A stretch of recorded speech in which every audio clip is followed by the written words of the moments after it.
నిజంగా నాకైతే కొత్త ఎక్స్పీరియన్స్ అనిపించింది. మామూలుగా మన లోపల ఆల్రెడీ ఇంకో స్ప్లిట్ పర్సనాలిటీస్ ఉంటాయి, క్యాజువల్గానే ఉంటాయి, అంటే పొద్దున ఒకలాగా మూడ్ బాగాలేనప్పుడు అలా ఉంటాం. బట్ ఈ సినిమాలో హీరోయిన్ క్యారెక్టర్లోనే 4-5 క్యారెక్టర్లు చూపించింది, వేరే లెవెల్ అనిపించింది నాకైతే.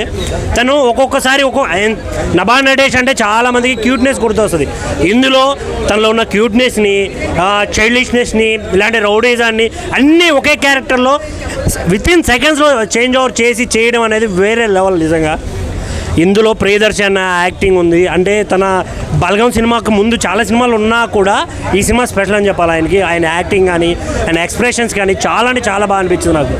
కంటెంట్ అయితే నిజంగా భయ్యా వేరే లెవెల్. నిజంగా థియేటర్కి వెళ్ళిన ప్రతి ఒక్కడు అనుకుంటాడు, అరే ఇలాంటి ఇష్యూస్ ఫేస్ చేస్తాం అంటే మనం ప్రేమించిన వాళ్ళని ఖచ్చితంగా మనం ఉండాలి, తనతో ఎన్ని ప్రాబ్లమ్స్ వచ్చినా మనం ఎదుర్కోవాలి అనే థాట్ అయితే ఖచ్చితంగా అందరికీ వస్తుంది.